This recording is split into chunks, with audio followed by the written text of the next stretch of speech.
The list landed on the kitchen island like an order sheet.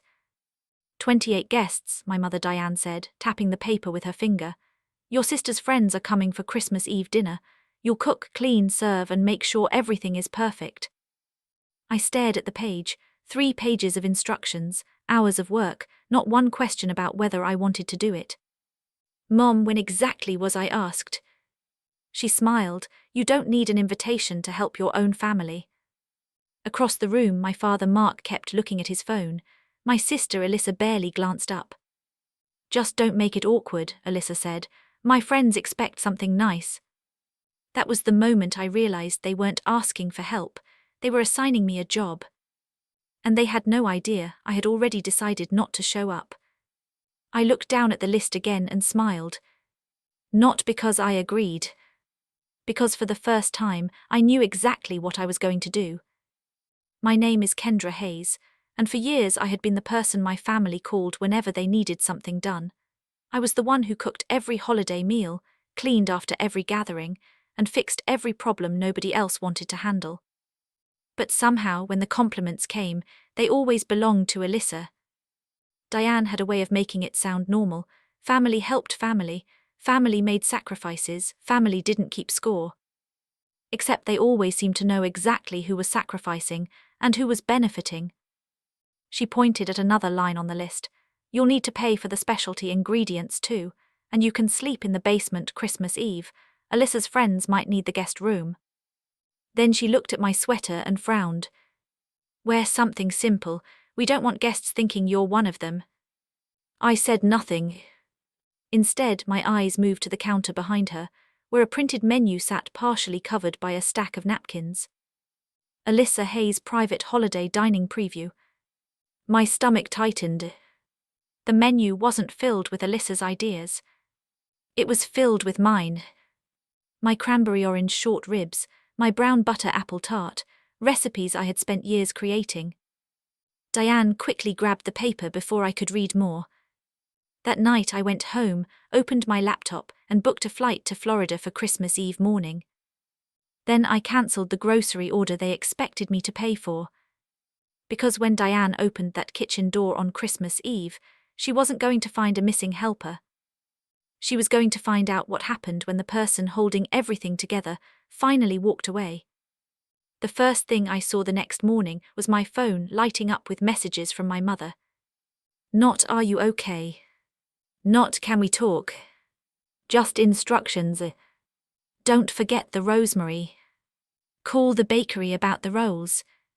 Make sure the serving trays are polished. Then another message appeared. Please don't make this about yourself. Everyone is counting on you. I stared at the screen for a long time. For years, those words had worked on me. They made me feel guilty. They made me question whether I was being selfish. They made me believe that saying no meant I was hurting the people I loved.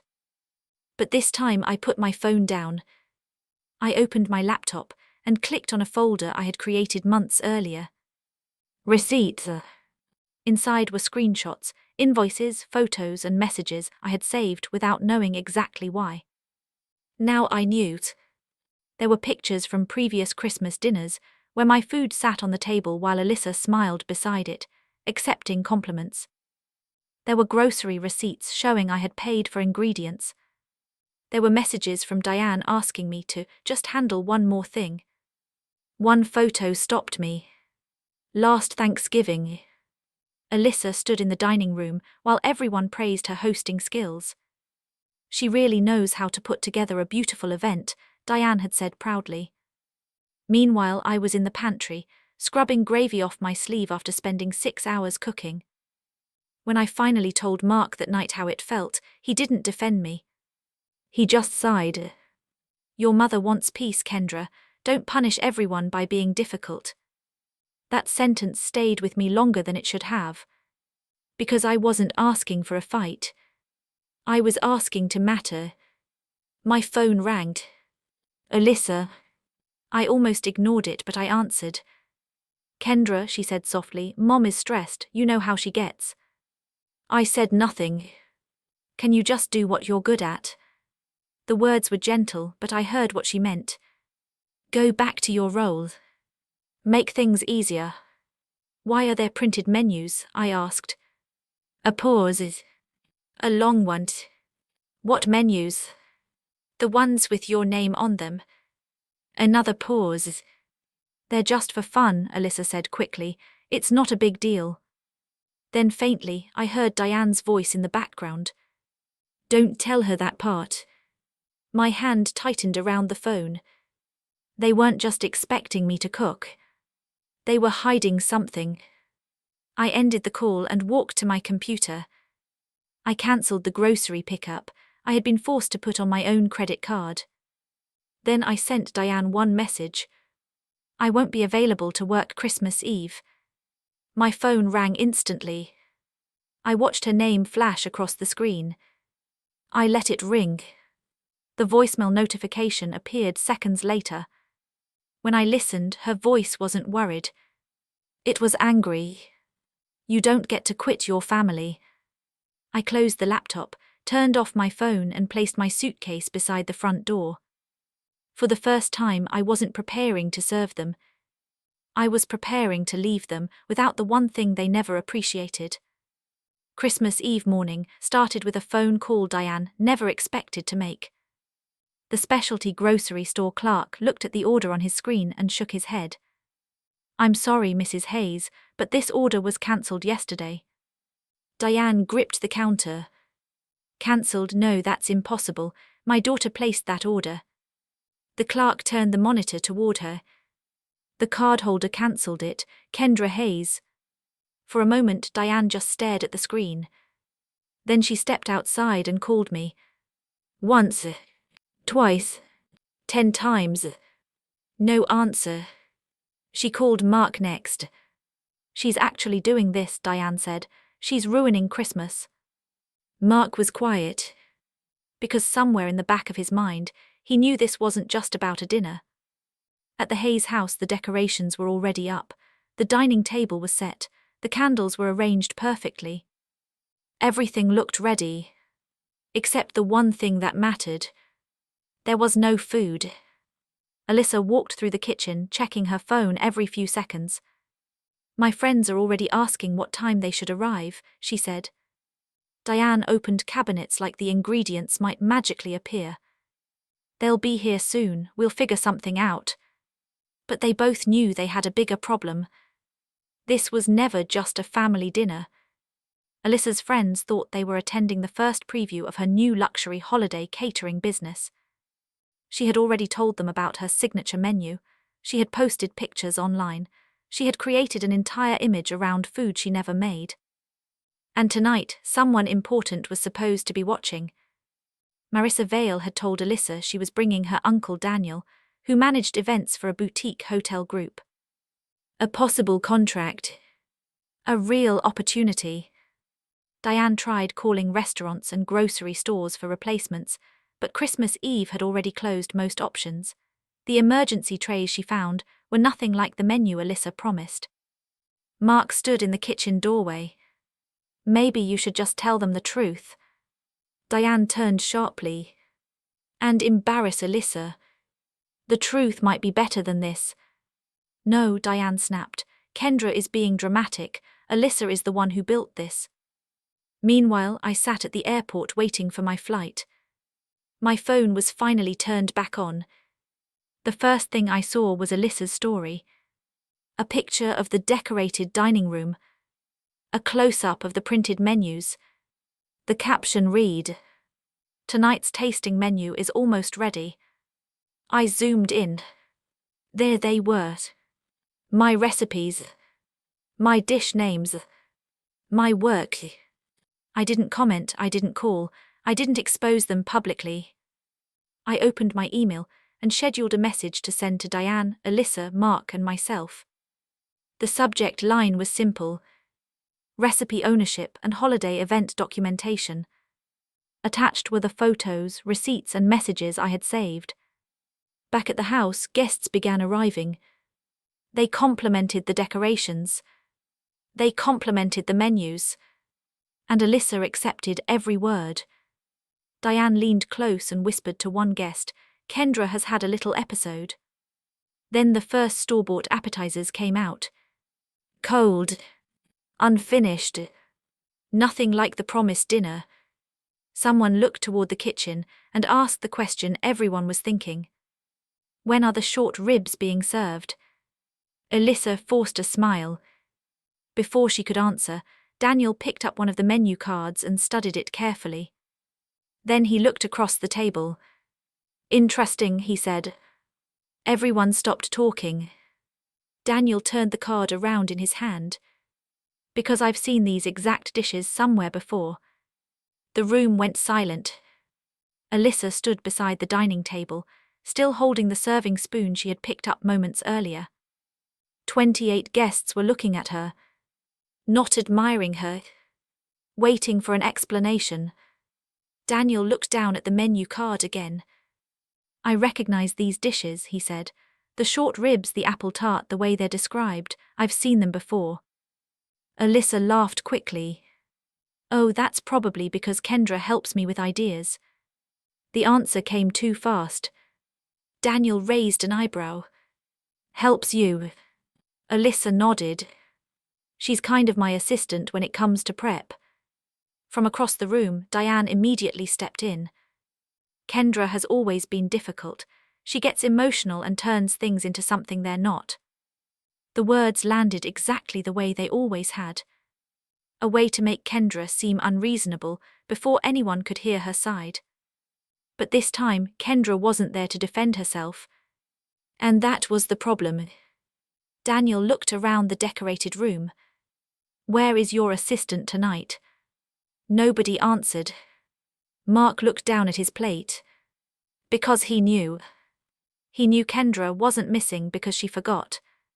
She wasn't missing because she was angry about a meal. She was gone because they had pushed her too far. Meanwhile, my plane landed in Florida. The moment I turned my phone back on, notifications flooded the screen. Missed calls from Diane. Missed calls from Alyssa. Messages. Accusations. Blames. Then I saw one voicemail from my mother. I pressed play. Kendra, you are ruining your sister's future over a meal. I listened to it once. Then I opened my emails. I still had Daniel's contact information from months earlier, from when he had once asked whether I catered professionally after seeing photos of my holiday dishes online. I forwarded him everything. The photos, the receipts, the messages, the proof that the food Alyssa was presenting as her own had come from my kitchen. At the Hayes house, Daniel's phone buzzed while everyone waited. He opened the emails. The first photo showed me standing beside a tray of short ribs months earlier. The second showed the same dish on Alyssa's business page. The third showed a message from Diane telling me to just make the food and let Alyssa handle the presentation. The room changed. Guests started looking at Alyssa differently. The story they had been told no longer matched what they were seeing. Alyssa's smile disappeared. Mom, she whispered, fix this. Diane reached for Daniel's phone. Give me that. He moved it away. No. That single word stopped her. For once, Diane couldn't control the room. Mark finally looked up. Diane, he said quietly. Everyone turned. He swallowed. Enough. The man who had spent years staying silent had finally spoken in front of everyone. Diane stared at him like she couldn't believe he had chosen that moment. Then the doorbell rang. Nobody moved. A few seconds later, the sound came again. Diane slowly walked toward the door. When she opened it, a delivery driver stood outside, holding several emergency party trays. Delivery for Kendra Hayes, he said. The driver checked his tablet. The card was declined, but I was told this was the backup order. Diane's face went pale. Because even after Kendra left, she was still trying to make Kendra pay. The delivery driver looked from the tablet to the room full of guests. I just need the cardholder's approval before I can release these. Nobody spoke. Diane's expression changed because everyone understood what had happened. Even after Kendra refused, even after Kendra left, Diane had still tried to put the cost on her. Mark looked at the receipt in the driver's hand. Did you use Kendra's account? Diane opened her mouth. Nothing came out. That silence answered the question. The driver quietly packed the trays back up and left. The room that Diane had spent weeks preparing to impress suddenly felt completely different. Daniel placed the menu card on the table. So this entire event was built around someone else's work. Alyssa looked at the floor. Diane tried one final time to regain control. Kendra has always helped this family. She's making this bigger than it is. But Daniel shook his head. No, she created the food, she documented the work, and your daughter presented it as her own. The truth finally came out. The Christmas Eve dinner was never just a holiday gathering. It was supposed to be Alyssa's launch event. Diane had planned for potential clients to see the menu, taste the food, and believe Alyssa had created a luxury catering business. The reason Kendra had been ordered to cook, clean, and serve was because Diane knew Kendra would never agree if she knew the real purpose. For months, Diane and Alyssa had taken pictures of Kendra's dishes and used them online. They used her recipes, her ideas, her time. Then they expected her to smile while someone else received the praise. But this time, Kendra had left the kitchen empty, and there was nothing they could do to fill the space she left behind. Daniel turned to Alyssa. I can't recommend you for the hotel event. Alyssa's face changed instantly. But I didn't. You presented someone else's work as yours. The opportunity was gone. The guests who had arrived expecting an impressive private tasting quietly started leaving. Marissa removed the posts she had shared earlier that day. The image Diane wanted everyone to see disappeared. The one they saw instead was much harder to hide. A family that had built one daughter up by using another. Alyssa looked at her mother. You told me she would do it. Diane frowned. You were supposed to keep her from asking questions. The words came out before Diane could stop them. And everyone heard. Alyssa stared at her. For the first time, they weren't united. They were blaming each other. Mark stayed behind after the guests left. He stood alone in the dining room, surrounded by untouched decorations. I should have said something years ago, he admitted. But an apology couldn't erase years of silence. Kendra had spent too long being treated like the person who existed only when something needed to be done. The consequences continued after Christmas. Kendra documented the misuse of her recipes and photos, disputed charges connected to past events, and sent formal notices demanding Alyssa stop using her work to promote the business. Alyssa's page disappeared. The catering opportunity disappeared. And Diane lost the control she had always depended on. The same people she wanted to impress now knew, exactly, who had been carrying the family celebrations all along. Kendra never returned to the role they created for her. From Florida, she sent Diane one final message. I am not your kitchen, your wallet, or your cover story. Then she put the phone down. After Christmas, Kendra created her own catering page using her real name. No borrowed credit. No pretending. No one standing beside her taking the applause. Daniel became her first professional referral because he saw what Diane and Alyssa refused to see. Kendra's work was valuable before anyone gave her permission to believe it. On New Year's morning, Kendra sat on a quiet beach in Florida with a cup of coffee in her hands. Her phone stayed silent. There were no grocery lists. No demands. No reminders that she was only useful when she was serving someone else. For the first time in years, the holiday belonged to her. Kendra left them with an empty kitchen, but she walked away with the life they had been trying to steal.